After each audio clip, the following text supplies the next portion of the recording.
SCCU is our very own Officer Kim. Take it away, Officer. Alright, thank you so much, Officer Justin. And now we are here to meet our new friend and there she is. Hi, ma'am. Welcome to the show. Okay, so tell us, what's your name, ma'am?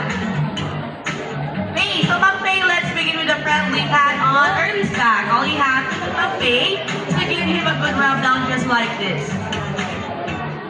There you go. So, tell us, ma'am, is early nice?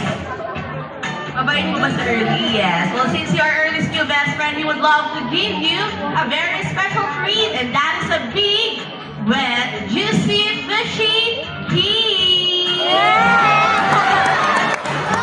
Alright, so Ma'am Faye, are you excited for the kiss? Excited ka na ba, ma'am? How about you, Early? Are you excited to kiss her? Oh, see, that is very exciting. So, Faye, all you have to do is to go closer. Lapit ka po ng konti, offer your cheek, and he will give you a very gentle kiss.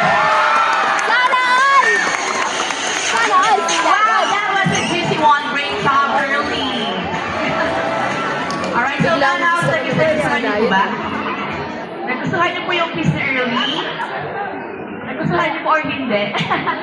Alright, so if we're going to rate Early's kiss on a scale of 1 to 10, i-rate mo ng 1 to 10 yung kiss niya, ma'am. Anong score mo, ma'am?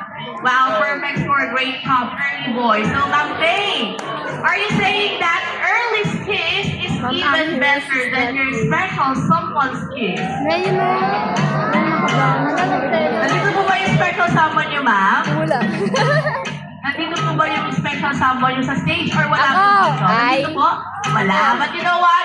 Early here has a message for me, ma'am. Parating mo na lang po. And what's that, Early?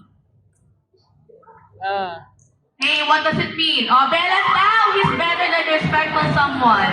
Well, of course, we're only kidding. So, folks, have a big hand for our lucky guest. Thank you so much, Faye. You now take your seat and enjoy the rest of the show. And you're early to now go back to Officer Justine.